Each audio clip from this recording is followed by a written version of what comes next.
नमस्कार, आप देख रहे हैं समाचार। आपके साथ मैं हूं पराक्रम सिंह शेखावत। बताएंगे आपको दिन भर से जुड़ी महत्वपूर्ण खबरें। समाचार की शुरुआत सुर्खियों के साथ।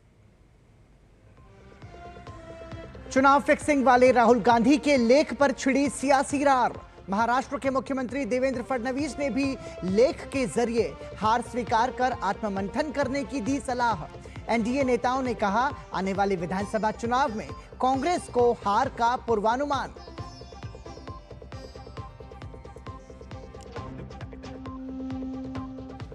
महाराष्ट्र चुनाव पर राहुल गांधी के सवालों पर चुनाव आयोग की दो टूक। औपचारिक तौर पर लिखित शिकायत देने पर ही मिलेगा जवाब। ईसी सूत्रों ने कहा, गोपनीयता और निष्पक्षता के लिए सीसीटीवी फुटेज सिर्फ हाईकोर्ट में दिखाने की अनुमति। मिशन तमिलनाडु के तहत मदुरई में गरजे गृह मंत्री अमित शाह। कहा, जनता चाहती है बदलाव। 2026 में राज्य में एनडीए सरकार बनाने का ठोका दाव। मेडिकल और इंजीनियरिंग की पढ़ाई तमिल भाषा में शुरू न कराने पर स्टालिन सरकार पर किया वार।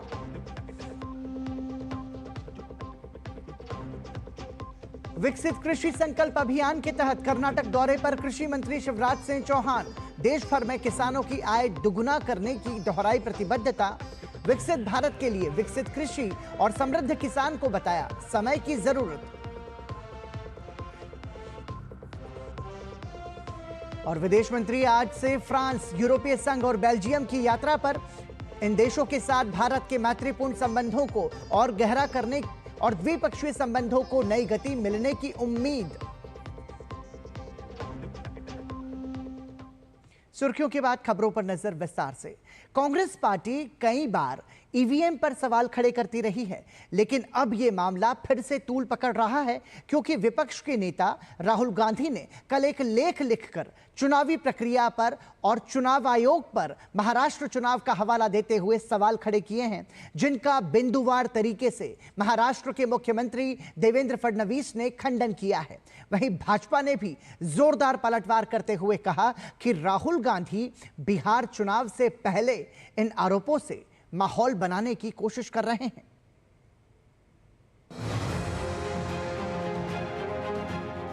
धूल चेहरे पर थी और आईना पूछते रहे। परिणामों के बाद किया हार का ठीकरा पहले से ही किस पे फोड़ा जाए, उसकी भूमिका राहुल जी और इनके तमाम गठबंधन के दल बना रहे।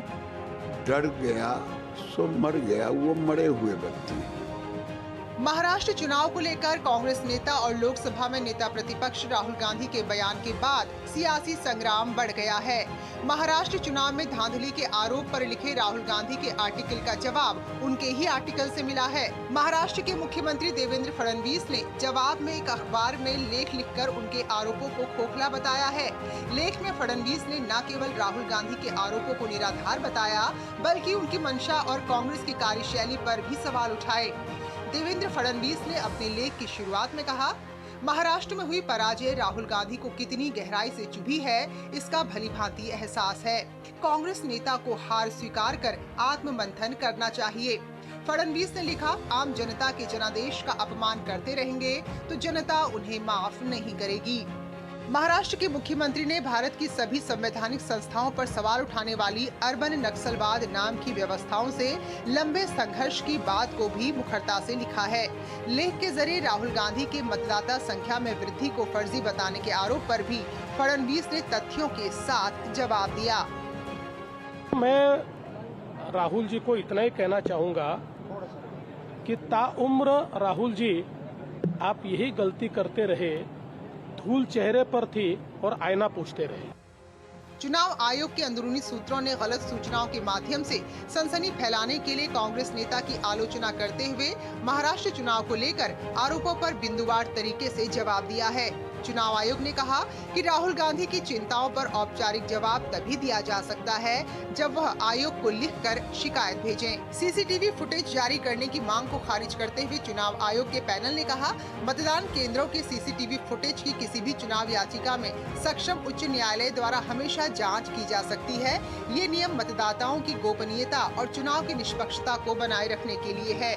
चुनाव आयोग के सूत्रों ने ये भी कहा कि जब राहुल गांधी वास्तव में महाराष्ट्र में अपने ही कांग्रेस द्वारा नियुक्त बूथ लेवल एजेंट, अपने ही कांग्रेस उम्मीदवारों द्वारा नियुक्त मतदान और मतगणना एजेंट की आलोचना करने पर उतर आए हैं। चुनाव आयोग के अंदरूनी सूत्र ने कहा कि देश भर में आयोग द्वारा नियुक्त 10,50,000 बूथ लेवल अधिकारी, 50 लाख मतदान अधिकारी और 1 लाख मतगणना पर्यवेक्षक भी राहुल गांधी की ओर से लगाए जा रहे इन निराधार आरोपों से बेहद नाराज हैं। चुनाव आयोग के अनुसार 24 घंटे बीत जाने के बाद भी राहुल गांधी ने ना तो चुनाव आयोग को कोई पत्र लिखा है, ना ही मुलाकात के लिए ही कोई समय मांगा है। महाराष्ट्र के बाद राहुल गांधी के बिहार को लेकर बिगड़े बोल ने बिहार में भी सियासी पारा चढ़ा दिया है। एनडीए और भाजपा नेताओं ने कांग्रेस पर हताशा का आरोप लगाते हुए साफ कहा कि कांग्रेस विधानसभा चुनाव से पहले ही हार मान चुकी है और अब केवल हार के बहाने ढूंढ रही है। आत्ममंथन नहीं करने की वजह से हर बार हार का ठीकरा, कभी चुनाव आयोग पे थोपना, कभी किसी फिक्सिंग पे थोपना, कभी ये बोलना कि भैया ईवीएम खराब है, ये अपने में दर्शाता है कि इन्होंने बिहार में भी हार मान ली है।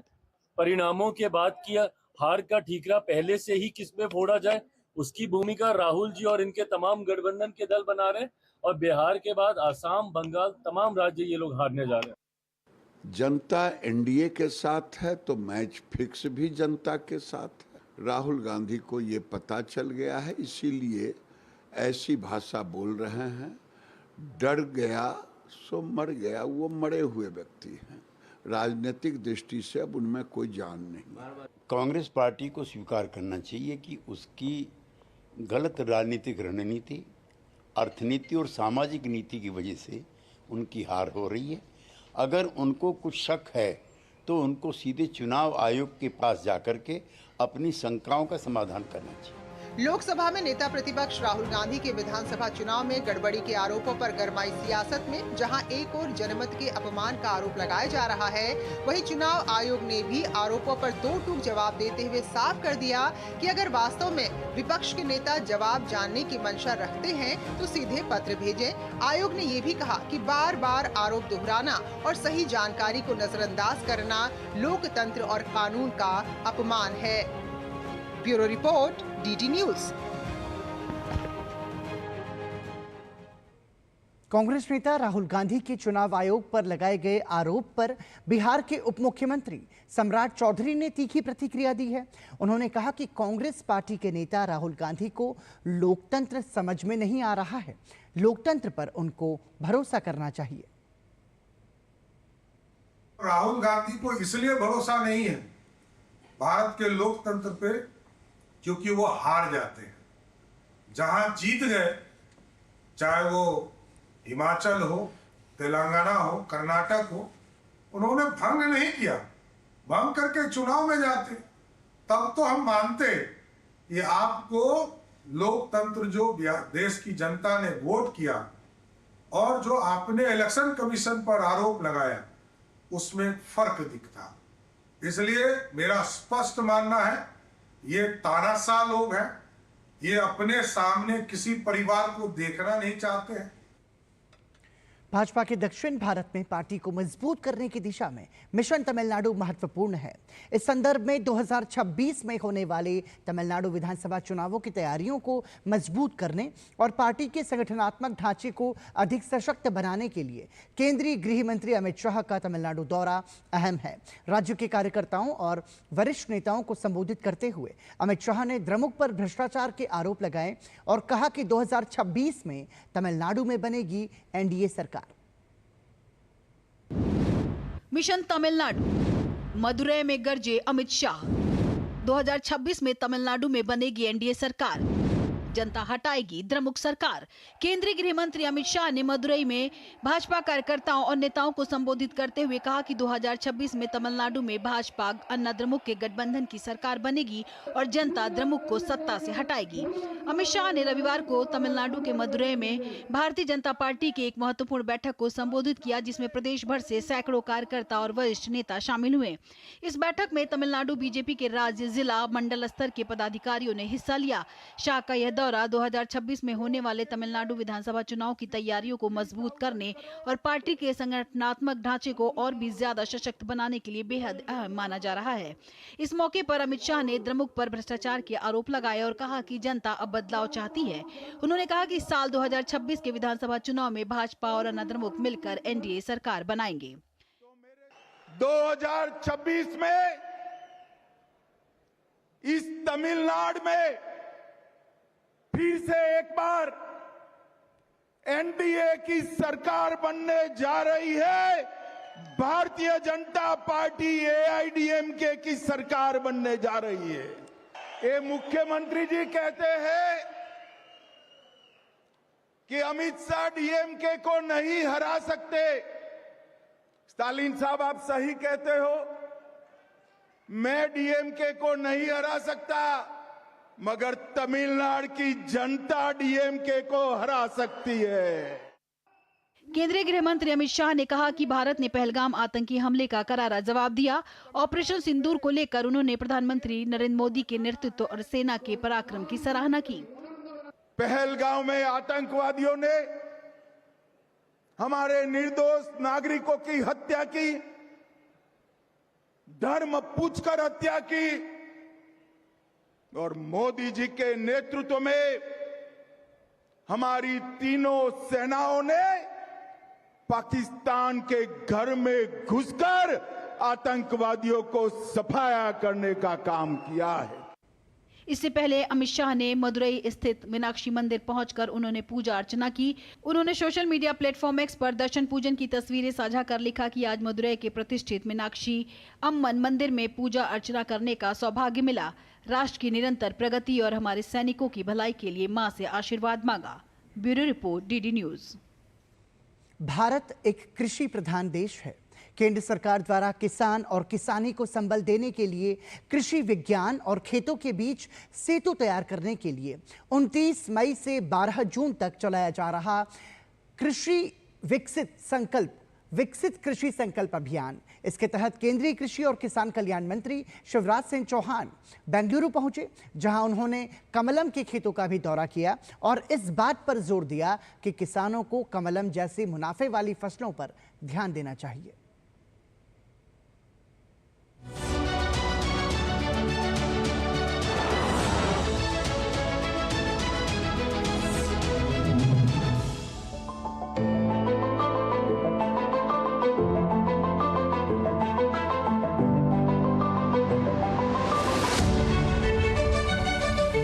किसानों की आय दोगुना करने, किसानों को आधुनिक कृषि रिवाजों से जोड़ने के तहत केंद्र सरकार के विकसित कृषि संकल्प अभियान की ऐतिहासिक पहल धरातल पर है।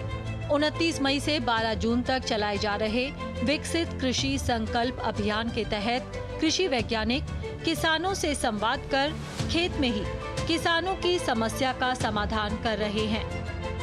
इसी पहल के तहत केंद्रीय कृषि और किसान कल्याण मंत्री शिवराज सिंह चौहान बेंगलुरु पहुंचे। उन्होंने बेंगलुरु स्थित भारतीय बागवानी अनुसंधान संस्थान IIHR में किसानों के साथ संवाद किया।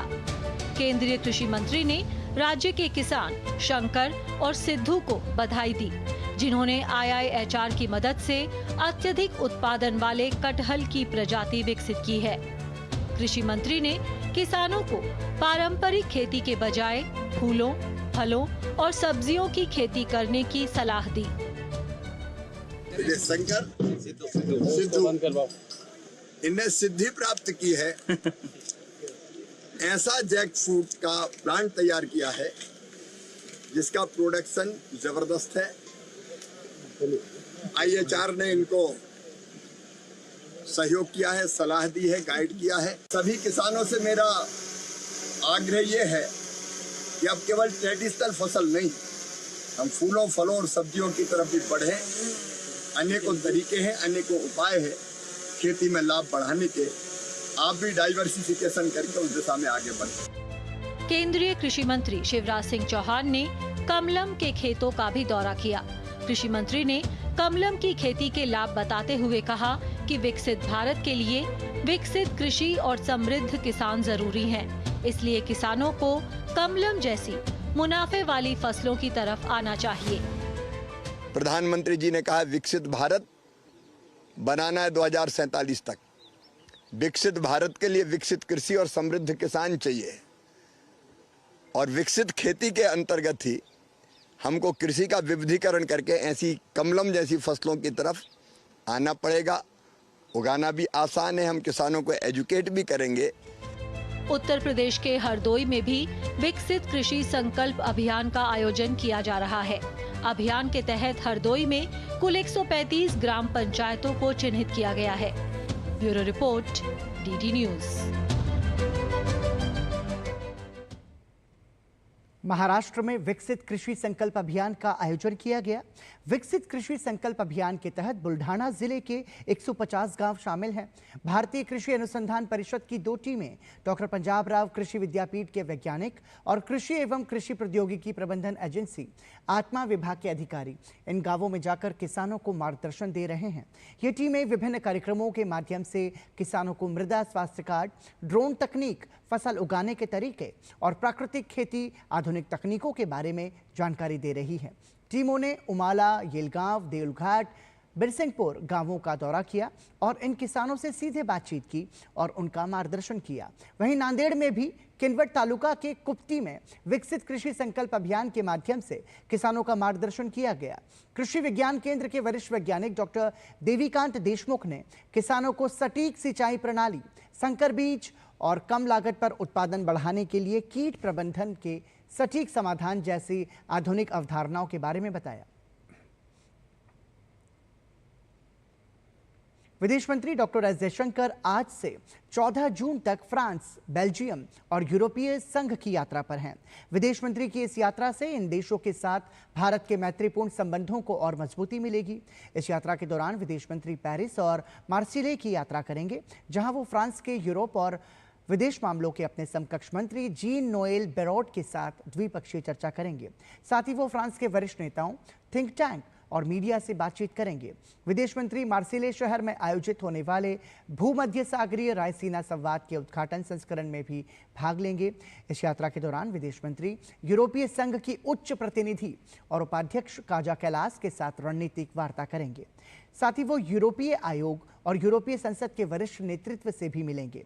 बेल्जियम की अपनी यात्रा के दौरान विदेश मंत्री बेल्जियम के उप प्रधानमंत्री और विदेश मंत्री मैक्सिम प्रीवोट के साथ द्विपक्षीय बैठक करेंगे और बेल्जियम के वरिष्ठ नेतृत्व से भी मिलेंगे। साथ ही वो भारतीय समुदाय से भी बातचीत करेंगे।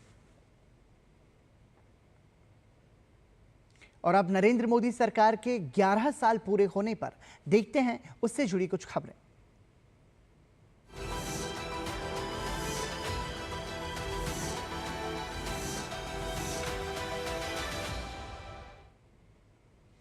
भारत का विकास दरअसल देश की महिलाओं के विकास से अटूट रूप से जुड़ा हुआ है। इसे देखते हुए प्रधानमंत्री नरेंद्र मोदी की सरकार ने बीते 11 वर्षों में नारी शक्ति को भारत की विकास यात्रा में सबसे आगे रखा है। बीते 11 वर्षों में नारी सशक्तिकरण पर देखिए हमारी एक खास रिपोर्ट।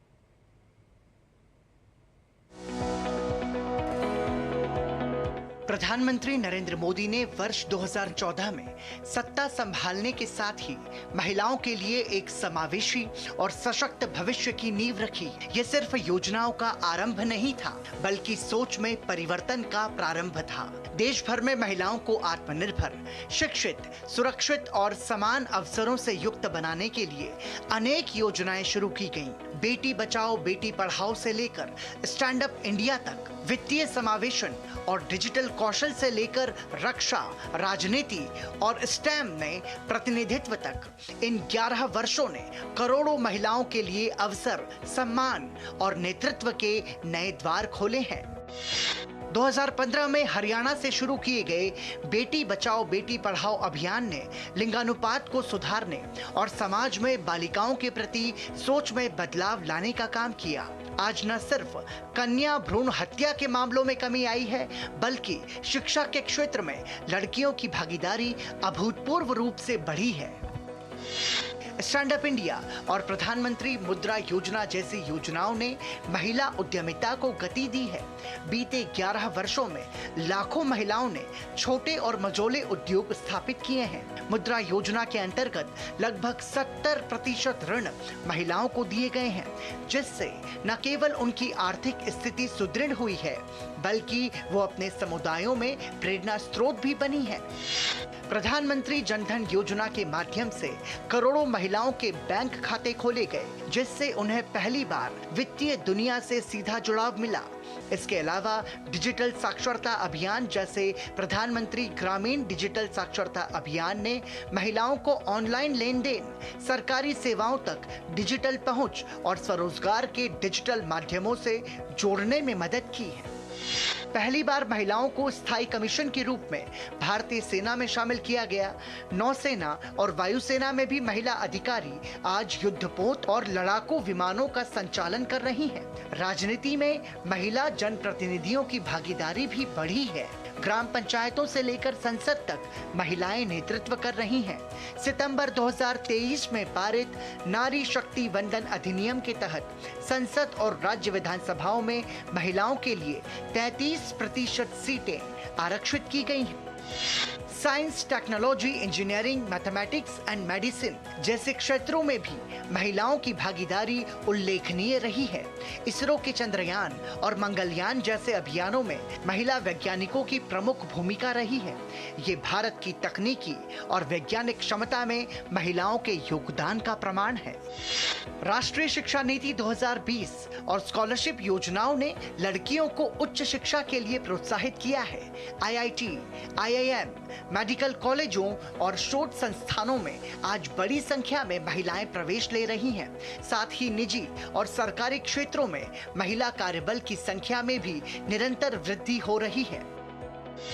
उज्ज्वला योजना के तहत मुफ्त गैस कनेक्शन देकर महिलाओं को धुएं से निजात मिली है और उनका स्वास्थ्य बेहतर हुआ है। स्वच्छ भारत अभियान ने ग्रामीण क्षेत्रों में शौचालयों के निर्माण से महिलाओं की गरिमा की रक्षा की।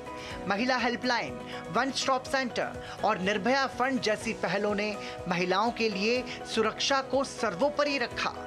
पिछले 1 दशक में सामाजिक सोच में भी बदलाव आया है। अब महिलाओं को सिर्फ घरों तक सीमित न रखकर देश की भागीदारी में बराबर का हकदार समझा जाने लगा है। मीडिया, खेल, फिल्मों और व्यवसायों में महिलाओं ने नए आयाम गढ़े हैं। PV सिंधु, मिताली राज, दीपिका कुमारी और मैरी कॉम जैसी खिलाड़ियों ने भारत को विश्व मंच पर गौरवान्वित किया है।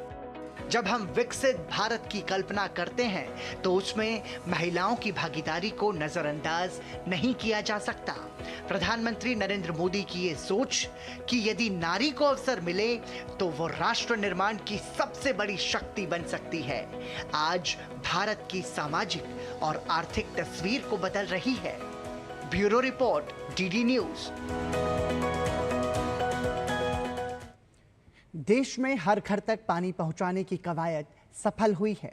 बीते 11 वर्षों में जल जीवन मिशन के तहत 15 करोड़ से ज्यादा घरों तक नल से पानी पहुंचाया गया है। देखिए कैसे जल जीवन मिशन पूरे भारत को बदल रहा है इस रिपोर्ट के जरिए। आज मेरा रिजल्ट आने वाला है।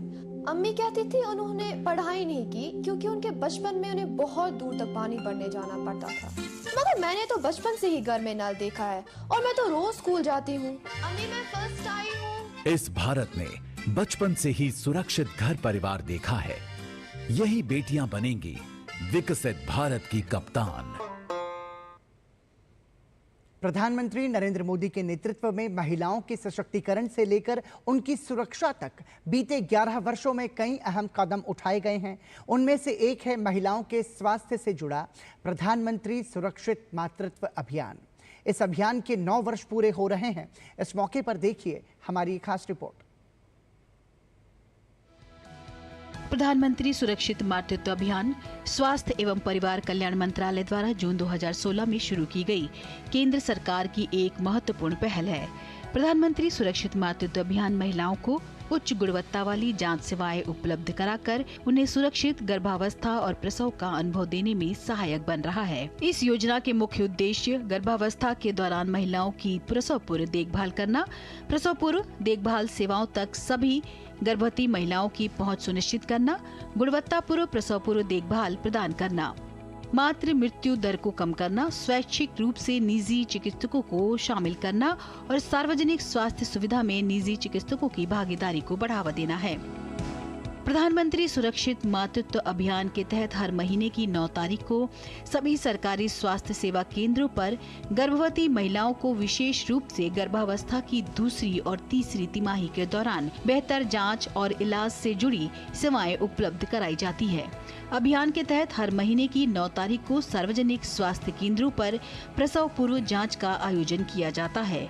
विशेषज्ञ डॉक्टरों, रेडियोलॉजिस्ट और चिकित्सकों द्वारा सेवाएं प्रदान की जाती हैं। प्रत्येक गर्भवती महिला को IFA टैबलेट, कैल्शियम सप्लीमेंट, जरूरी जांच और दवाइयां दी जाती हैं। सभी ANC सेवाएं एक ही स्थान पर उपलब्ध कराई जाती है। हर गर्भवती महिला की जांच के बाद जोखिम स्तर को चिन्हित किया जाता है। इस प्रणाली से डॉक्टरों को उचित देखभाल की योजना बनाने में आसानी होती है। प्रधानमंत्री सुरक्षित मातृत्व अभियान की सफलता इसके आंकड़ों में परिलक्षित होती है।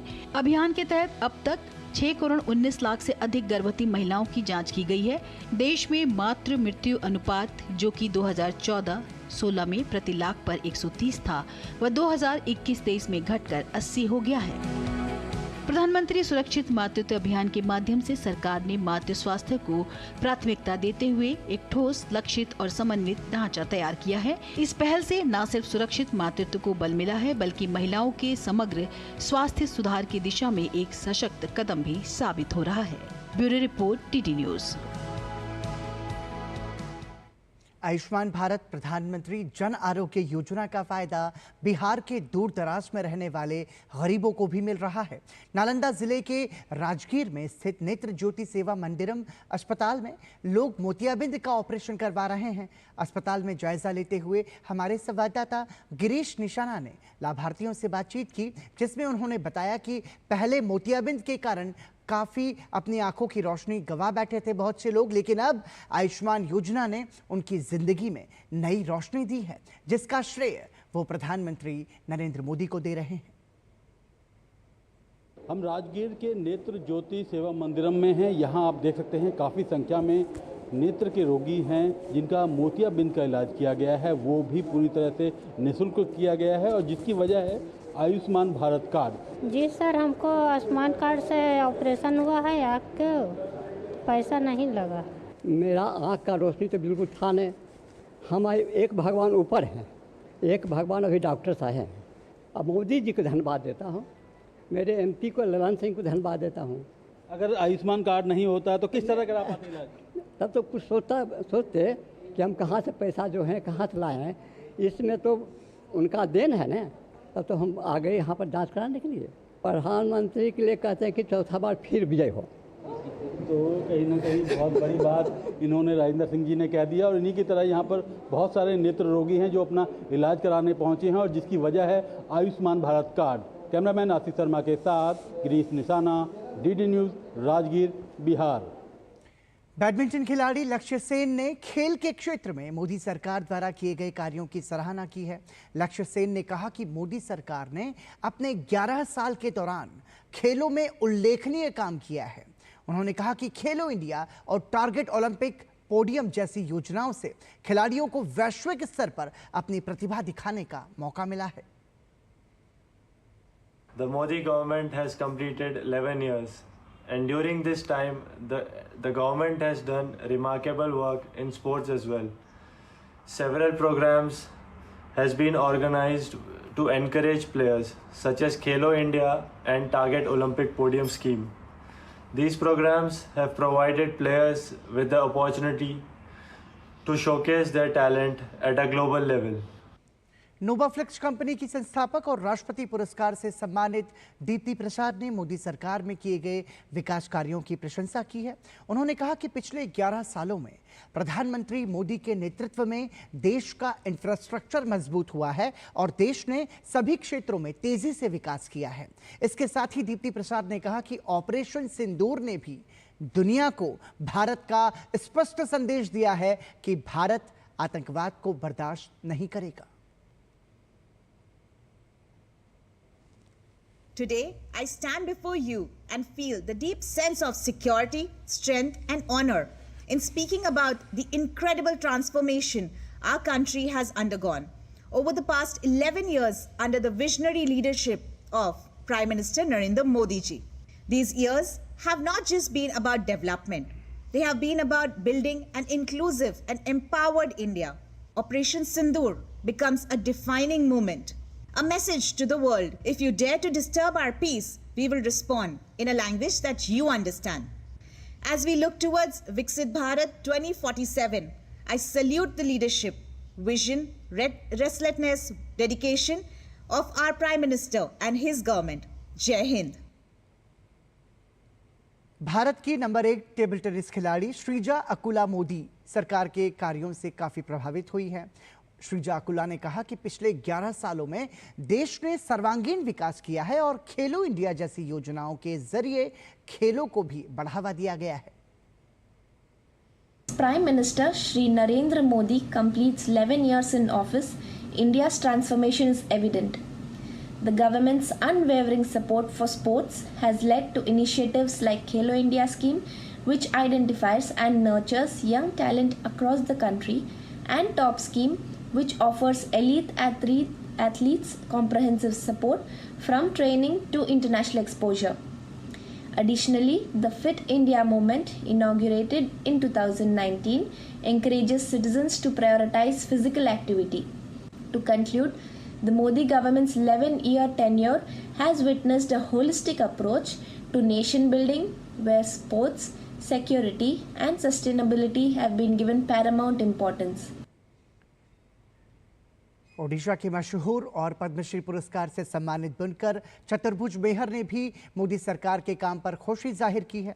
उन्होंने कहा कि मोदी सरकार के 11 साल हो रहे हैं और ये हमारे लिए खुशी की बात है। प्रधानमंत्री नरेंद्र मोदी जी ने उनका शासन का काल में आज एक उत्साह का दिन है, क्योंकि चारों दिगों में सुख ही सुख है। और दूसरा बात है कि उनका राज्यकाल शासन काल में आज बहुत खुशी का दिन आया है, क्यों 11 वर्ष आज पूर्ति हो गया है।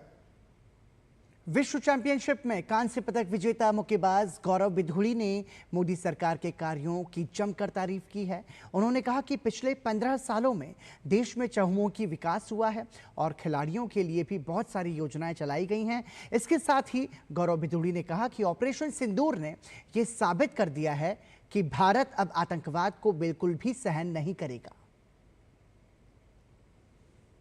In the past 11 years, Modi government has taken several steps to strengthen India economically, socially, and strategically. Today, we are the world's 4th largest economy, with historic investment in infrastructure, road, railways, highways, airports, and all this because more connectivity, more development.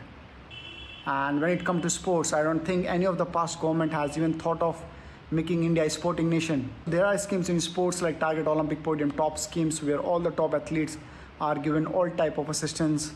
At the grassroots, we have Khelo India Youth Games.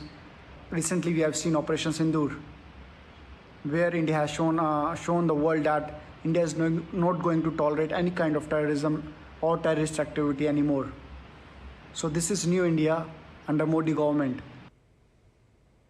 Modi सरकार ने पिछले 11 वर्षों में भारतीय संस्कृति और परंपरा को पुनर्स्थापित करने के लिए अनेक महत्वपूर्ण कदम उठाए हैं।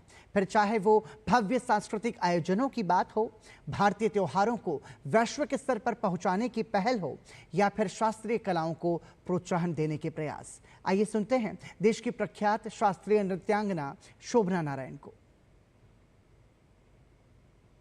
पिछले 11 सालों से श्री नरेंद्र मोदी जी प्रधानमंत्री का भार संभाले हुए हैं, उनको हमने भारत की प्राचीन परंपराओं पर जोर देते हुए आधुनिक प्रथाओं को साथ मिलाते हुए और विरासत को संरक्षित करते हुए देखा है। भारत की वैश्विक छवि को नया आकार देने में उनकी महत्वपूर्ण भूमिका रही है। हम उन्हें बधाई देते हैं और हमारी शुभकामनाएं उनके साथ है। बेबी एंड मॉम रिटेल के संस्थापक और सीईओ शीश खरेसिया मोदी सरकार के कामकाज से काफ़ी प्रभावित हैं। उन्होंने कहा कि पिछले 11 सालों में मोदी सरकार द्वारा चलाई गई योजनाओं से एमएसएमई सेक्टर मजबूत हुआ है। शीश खरेसिया ने कहा कि make in India, digital India जैसी योजनाएं देश में स्टार्टअप इकोसिस्टम को मजबूत करने की सरकार की दृढ़ प्रतिबद्धता को दर्शाती हैं। मोदी गवर्नमेंट की सपोर्ट की वजह से make in India, digital India जैसे बहुत सारे प्रोग्राम्स की वजह से हमारे जैसे D2C ब्रांड्स को बहुत ज़्यादा सपोर्ट मिला है। यदि मैं मेक इन इंडिया की बात करूं और इसमें MSME की यदि मैं बात करूं तो उसकी वजह से, गवर्नमेंट की सपोर्ट की वजह से आज हम इंडिया में अपनी ब्रांड बना पा रहे हैं और हम इंडिया टू ग्लोबल जा पा रहे हैं। साथ में यदि मैं रोड एंड इंफ्रा की यदि बात करूँ तो उसकी वजह से आज हम अपनी ब्रांड को Tier 2, Tier 3, Tier 4 सिटीज़ में पहुँचा पा रहे हैं। कला में योगदान के लिए पद्मश्री से सम्मानित लोक गायक श्याममणि देवी मोदी सरकार के कार्यों से काफी खुश हैं। उन्होंने कहा कि मोदी सरकार के 11 वर्षों के शासन में देश आत्मनिर्भर बना है और बहुत तेजी से हर क्षेत्र में विकास कर रहा है। श्याममणि देवी ने कहा कि जिस प्रकार प्रधानमंत्री नरेंद्र मोदी मन की बात कार्यक्रम के जरिए लोगों से जुड़ते हैं, वो बहुत ही प्रशंसनीय है। माननीय प्रधानमंत्री मोदी जी के सुशासन से भारत विश्व में एक स्वयं संपूर्ण देश होकर उभरा हुआ है। भारतीयों के प्रति सारा विश्व का सम्मान और श्रद्धा बढ़ता जा रहा है। हमारा भारत उन्नति के रास्ते पर आगे बढ़ रहा है। सबसे बड़ी बात, हमारा भारत तथा हम भारतीयों आत्मनिर्भरशील बन रहे हैं और हम खुद को भारतीय कहकर गर्व अनुभव करते हैं। भारत एक विकसित राष्ट्र बनकर आगे बढ़ता जा रहा है। माननीय प्रधानमंत्री जी अपनी विभिन्न कार्यक्रम माध्यम से और आकाशवाणी मन की बात कार्यक्रम माध्यम से समग्र भारतीय समाज के साथ जो आंतरिकता के साथ जुड़े रहते हैं, वो उनका अनन्यता है। TWI ग्रुप ऑफ कंपनीज के MD डॉक्टर उत्तम सिंघल ने पिछले 11 सालों के कार्यकाल के दौरान मोदी सरकार के सुशासन की सराहना की है। उन्होंने कहा कि मोदी सरकार ने गुड गवर्नेंस के जरिए दुनिया को भारत के साथ काम करने के लिए आकर्षित किया है। उत्तम सिंघल ने कहा कि आज यूरोप के देश भारत के साथ फ्री ट्रेड एग्रीमेंट कर रहे हैं। मोदी जी के 11 साल इस चीज को बयान करते हैं कि गुड गवर्नेंस क्या होती है, कैसे अंतर्राष्ट्रीय बाजार में, इंटरनेशनल मार्केट में भारत का नाम ऊंचा लेके गए हुए। आज इटली, फ्रांस और 2 दिन बाद स्विट्जरलैंड और स्वीडन, ये भारत को इनवाइट किया जा रहा है फ्री ट्रेड एग्रीमेंट्स के लिए, ट्रेड्स के लिए बात करने के लिए, और ये सारा संभव हुआ है गुड गवर्नेंस से। आज इंडिया की इकोनॉमी 3-4 नंबर पे आ चुकी है। उसमें बहुत बड़ा योगदान मोदी जी के विजन का है, उनकी पूरी टीम का है। आज लीगल रिफॉर्म्स उन्होंने चेंज करे, ईज ऑफ डूइंग बिजनेस किया, वुमेन एम्पावरमेंट करी, उसके अलावा अंतर्राष्ट्रीय बाजार के अंदर भारत का नाम एक अव्वल दर्जे पे लेके गए हैं। तो इसका सारा श्रेय उनको जाता है, उनकी पूरी टीम को जाता है। ओडिशा के राष्ट्रीय शिक्षक पुरस्कार विजेता शशि शेखर रथ शर्मा ने मोदी सरकार के पिछले 11 सालों के काम पर खुशी जताई है। उन्होंने कहा कि मोदी जी के नेतृत्व में देश हर क्षेत्र में प्रगति कर रहा है और दुनिया की चौथी बड़ी अर्थव्यवस्था बन गया है। उन्होंने कहा कि मोदी सरकार में भारत का विदेशों में सम्मान बढ़ा है। विश्व में भारत चौथा स्थान हासिल किया है अर्थनैतिक क्षेत्र में, और बाकी विदेश में भारत का नाम काफ़ी ऊंचे बढ़ा है। 2047 के एक विकसित भारतवर्ष के स्वप्न जो देखे हैं माननीय प्रधानमंत्री जी ने, ये स्वप्न उससे पहले ही साकार होगा, भारत एक विकसित राष्ट्र में परिणत होगा।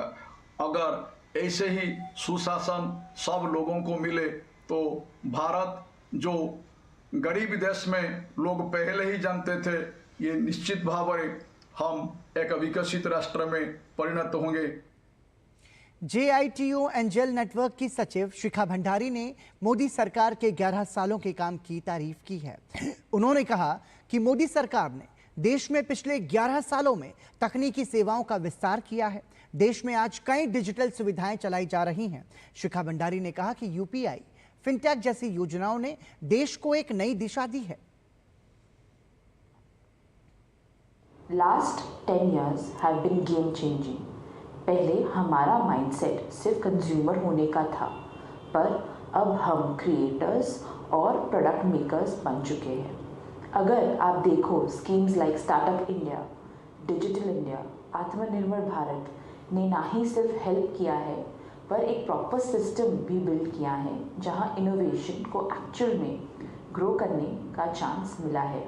गांव में डिजिटल पेमेंट से लेकर मेट्रोज में आर्टिफिशियल इंटेलिजेंस सॉल्यूशन तक हर जगह ट्रांसफॉर्मेशन हो रहा है। आज इंडिया में 1 लाख ऊपर स्टार्टअप्स है। सरकार के digital first policies, UPI, ONDC जैसे ओपन नेटवर्क प्लेटफॉर्म्स ने एक परफेक्ट लॉन्च पैड दिया है इनोवेशन के लिए। प्रधानमंत्री नरेंद्र मोदी के नेतृत्व में NDA सरकार के 11 सालों के कामकाज की तारीफ देश भर में हो रही है। दुनिया के मशहूर रेत कलाकार, पद्मश्री पुरस्कार विजेता सुदर्शन पटनायक ने मोदी सरकार के पिछले 11 सालों के काम की सराहना की है। उन्होंने कहा कि प्रधानमंत्री नरेंद्र मोदी ने लोगों के कल्याण के लिए कई महत्वपूर्ण योजनाएं चलाई हैं। सुदर्शन पटनायक ने कहा कि प्रधानमंत्री नरेंद्र मोदी ने कलाकारों के लिए विश्वकर्मा योजना चलाई, जिसका कलाकारों को बहुत बड़ा लाभ मिला है। ऑनरेबल प्राइम मिनिस्टर आदरणीय प्रधानमंत्री नरेंद्र मोदी जी का 11 साल सरकार पूर्ण हो रहा है।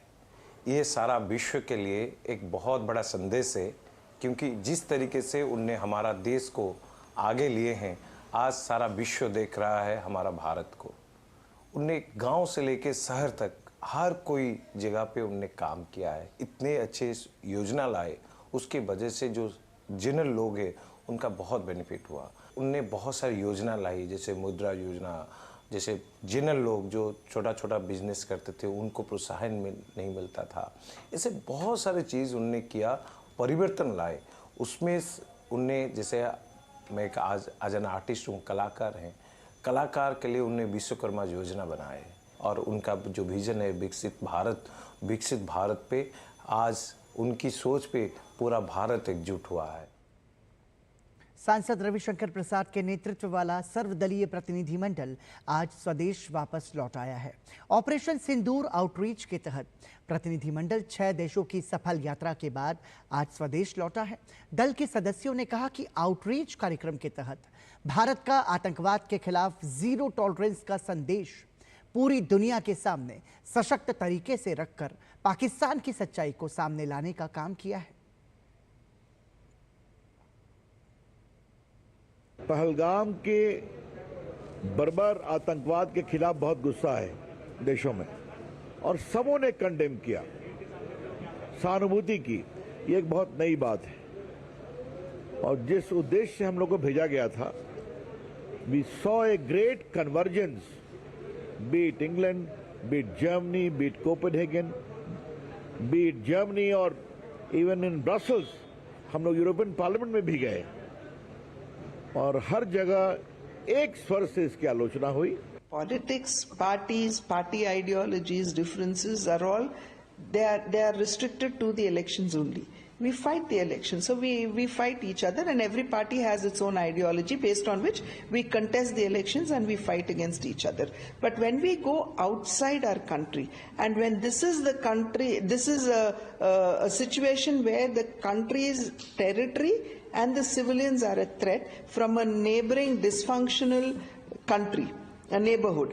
Definitely all of us were united And I'm happy to say that all of us spoke in one voice. Despite opposition party members also being part of the delegation, all of us spoke in one voice because this is something to do with the safety and security of India, which is our country. Operation Sindoor का जो भी message था वो दुनिया को दिया है, think tank से लेकर, डायस्पोरा से लेकर, पार्लियामेंटेरियन से लेकर और मीडिया से लेकर पूरी बात रखी है और कम्युनिटी को बताया है, पूरी यूरोप को बताया है कि जीरो टॉलरेंस टुवर्ड्स टेररिज्म और पाकिस्तान का असली चेहरा क्या है होता है। केंद्रीय मंत्री जितेंद्र सिंह ने नॉर्वे के अंतर्राष्ट्रीय विकास मंत्री आसमोंड ग्रोवर ऑक्रेस्ट के साथ मोनाको में ऐतिहासिक पोत स्टेटिसराड लेहमकोहल पर द्विपक्षीय बैठक की। जितेंद्र सिंह ने एक्स पर जानकारी साझा करते हुए लिखा कि बैठक के दौरान दोनों देशों के बीच समुद्री योजना, आर्कटिक अनुसंधान और वैश्विक चुनौतियों से निपटने को लेकर चर्चा हुई। केंद्रीय सड़क परिवहन एवं राजमार्ग मंत्री नितिन गडकरी ने नागपुर का दौरा किया। केंद्रीय मंत्री ने नागपुर में राष्ट्र संत तुकडोजी महाराज नागपुर विश्वविद्यालय द्वारा आयोजित विदर्भ जल सम्मेलन में बतौर मुख्य अतिथि हिस्सा लिया। इस मौके पर केंद्रीय मंत्री ने कहा कि अगर विदर्भ में कृषि उत्पादकता में उल्लेखनीय वृद्धि करनी है तो जल संरक्षण और उचित जल प्रबंधन जरूरी है। उन्होंने छात्रों से समाज में जागरूकता पैदा करने की अपील की ताकि सरकारी योजनाओं के जरिए बड़े, मध्यम और व्यावसायिक तालाब बनाए जाएं। उन्होंने विद्यार्थियों से समाज में जागरूकता पैदा करने की भी अपील की ताकि ऐसी व्यवस्था बनाई जा सके जहां गांव का पानी गांव में रहे और खेत का पानी खेत में। सिक्किम में भूस्खलन और लगातार बारिश के चलते हालात खराब हैं। राहत और बचाव कार्य जारी है। सेना का हेलीकॉप्टर छातिन से पाक्योंग एयरपोर्ट पर 28 स्थानीय लोगों को लेकर पहुंचा। इस सेना के हेलीकॉप्टर से पाक्योंग पहुंचे मंगन जिला DCSO से बात की हमारे सहयोगी उर्मिलेश भट्ट ने। नॉर्थ सिक्किम में फंसे हुए टूरिस्टों को रेस्क्यू करने के बाद अब स्थानीय लोगों को वहां से जो है सेना के चॉपर से आज पाक्योंग लेके आए हैं। लगभग 28 लोगों को जो है सेना का चॉपर जो है ये पाक्योंग एयरपोर्ट जो है लेकर के आया है। खुद उस एयरपोर्ट में जो मगन डिस्ट्रिक्ट के DCSO हैं वो खुद यात्रा करके आए हैं। आइए खास बात करते हैं उनसे। सर, आप खुद जो है लाचिन गए थे, तो क्या स्थिति वहां पे है? राहत और बचाव कार्य प्रशासन के द्वारा कैसे किया जा रहा है? I was trying my best to go via that Bunchithang route, लेकिन it was not possible for us. तो कल एयरपोर्ट से थ्रू डिस्ट्रिक्ट कलेक्टर मंगन हम यहाँ से I was able to be lifted और हम कल पहुंचे लाचेन। बस तो पावर डिपार्टमेंट का हो गया, जो ऑलरेडी वहाँ पर पावर डिपार्टमेंट का ऑफिसर्स बैठा है, वो लोग they are trying their best every day and night वो पावर रेस्टोरेशन के लिए। तो वो पॉसिबल नहीं हो पा रहा है क्योंकि वहाँ पर डैमेज कुछ ज्यादा है। वो SPDCL का भी हमने देखा था। लोकल पीपल्स को जो है रेस्क्यू करके लाए हैं, उसमें कौन कौन से लोग थे और कितने लोगों को वहां से लाया गया? आज हम टोटल आए थे हम 28। क्या लगता है आपको कि ये पूरे उसमें लगभग कितना समय लगेगा? और सरकार का खासकर बात करें सिक्किम की जो है राज्य सरकार की, वो जो है और क्या क्या जो है वहां पर सोच रही है? जहां तक सरकार की सवाल है, I am not the proper authority to comment on that. लेकिन देखिए, ये इट्स अ पीपल्स गवर्नमेंट ना, ये पब्लिक का सरकार है, हमारा सरकार है, ये सरकार पब्लिक के लिए है। तो सरकार इज ट्राइंग इट्स बेस्ट। सरकार जो हो सकता है सरकार की तरफ से कर रहा है। हम भी सरकार का एक सिस्टम का एक पार्ट है। पूरा स्टेट गवर्नमेंट इसमें हम लोग को भी स्ट्रिक्ट डायरेक्शन है। पूरा डिस्ट्रिक्ट ऑफिसर्स जितना भी डिपार्टमेंट है including food and civil supplies, सब डिपार्टमेंट को स्ट्रिक्ट इंस्ट्रक्शन है गवर्नमेंट ऑफ सिक्किम से कि इसको जल्दी से जल्दी we have to bring back the situation to normal. तो ये थे DCSO मंगन, जिनका कहना है कि प्रशासन की कोशिश है कि जल्द से जल्द वो जो है जो प्रभावित एरिया है वहां पे बिजली, मोबाइल कनेक्टिविटी के साथ साथ वहां पर जो है जो इमरजेंसी सेवाएं हैं उनको भी तत्काल बहाल करने की कोशिश कर रहा है। कैमरा पर्सन विनोद ओझा के साथ मैं Urmilesh Bhatt, DD news, Pakyong airport, Sikkim. Manipur हिंसा मामले की जांच कर रही CBI को बड़ी सफलता हाथ लगी है। CBI SCB गुवाहाटी ने इम्फाल एयरपोर्ट से आरामबाई टेंगोल AT के सदस्य कानन सिंह को गिरफ्तार किया है। आरोपी पर 2023 में मणिपुर में हुई हिंसा से जुड़े कई आपराधिक गतिविधियों में संलिप्त होने का आरोप है। गिरफ्तारी की जानकारी कानन सिंह के परिजनों को दे दी गई है। CBI इन मामलों की जांच सुप्रीम कोर्ट के निर्देश पर कर रही है। कानून व्यवस्था की संवेदनशील स्थिति को देखते हुए मणिपुर से सभी मामलों का ट्रायल अब गुवाहाटी स्थानांतरित कर दिया गया है। गिरफ्तार किए गए आरोपी को पुलिस रिमांड के लिए सक्षम अदालत में पेश किया जाएगा।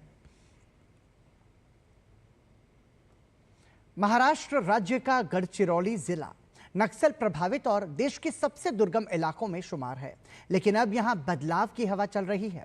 जिले के कटेझरी गांव में आजादी के 77 साल बाद पहली बार सरकारी बस सेवा शुरू हुई है। सरकार के इस कदम से गांव वाले काफी खुश हैं।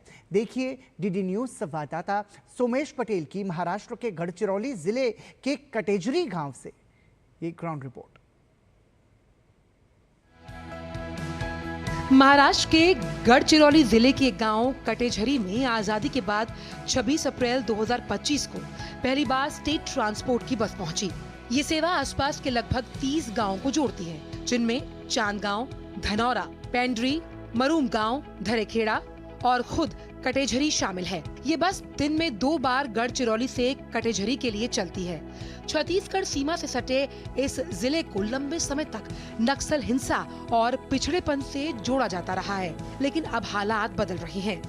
धनौरा तहसील का ये आदिवासी बहुल गांव, जहां कभी सरकारी वाहन जाने से भी डरते थे, अब बस की आवाज से गुलजार हो रहा है। ये तो बहुत बड़ी खुशी की बात है। पहले सेवा नहीं थी आने जाने के लिए, अभी चालू हुई तो बहुत खुश है हम लोग। हमारे गांव में बस भेजने का तय किए उन्होंने, बहुत खुशी की बात है। हमारे गांव के बच्चे या हम कोई किसान महिलाएं, हम बाहर जाने के लिए हमको बहुत बोले तो तकलीफ हो रही थी। गांव के नागरिक बेहद खुश हैं। उनका कहना है कि दशकों से जिस बस सेवा का सपना उन्होंने देखा वो अब साकार हुआ। पहले बच्चों को स्कूल जाने में कई किलोमीटर पैदल चलना पड़ता था, लेकिन अब सब कुछ आसान हो गया। कटेझरी थाना प्रभारी ने बताया कि पहले ये इलाका पूरी तरह नक्सल प्रभावित था, लेकिन अब सुरक्षा बलों और शासन की संयुक्त कोशिशों से हालात में बड़ा बदलाव आया। यहाँ जो पुलिस स्टेशन है कटेझरी में, वहाँ से डिमांड हुई थी कि हमें एक बस चाहिए कटेझरी के लिए, तो उनकी सेवा के लिए और वहाँ से कुछ पैसेंजर्स होते हैं उनके लिए, उनकी डिमांड पर हमने सर्वे किया और उसके बाद 26 अप्रैल 2025 से ये बस शुरू हुई है। आज़ादी के बाद ये पहली बार वहाँ उस गांव में बस जा रही है। छोटा सा गांव है, 500 के करीब वहाँ की जनसंख्या है। कभी नक्शे पर लाल जोन के नाम से पहचाने जाने वाला इलाका अब विकास की कहानी का हिस्सा बन गया। ये सिर्फ एक बस सेवा नहीं, बल्कि ग्रामीणों की उम्मीद, संघर्ष और जीत की प्रतीक बन गई है। पहल न केवल परिवहन सुविधा का विस्तारीकरण है, बल्कि ये संकेत भी है कि ये इलाका अब नक्सलवाद की छाया से बाहर आ चुका है। एक समय था जब इलाका नक्शे पर सिर्फ लाल जोन के तौर पर जाना जाता था, लेकिन आज यहाँ के रास्तों पर गोलियों की गूंज नहीं, बल्कि बस के हॉर्न की आवाज सुनाई देती है। यह आवाज बदलाव, विकास की और विश्वास की है, जो अब यहाँ की हवा में खुल चुकी है। अपने सहयोगी प्रशांत और कमलेश के साथ सोमेश पटेल, डीडी न्यूज, गढ़चिरौली, महाराष्ट्र।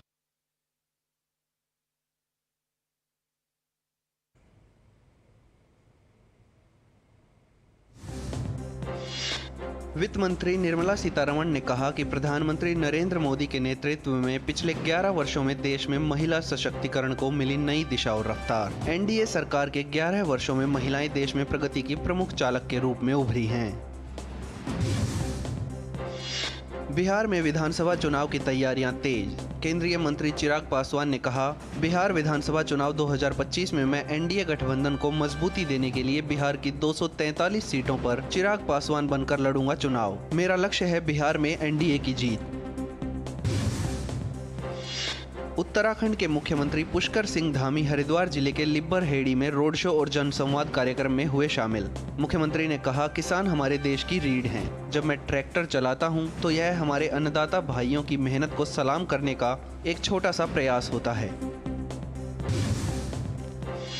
कर्नाटक भाजपा नेताओं ने आरसीबी की आईपीएल जीत के जश्न के दौरान चिन्ना स्वामी स्टेडियम के बाहर मची भगदड़ को लेकर राज्य कांग्रेस सरकार के खिलाफ विधान सौध में महात्मा गांधी की प्रतिमा के पास किया विरोध प्रदर्शन। इस भगदड़ में हुई थी 11 लोगों की मौत।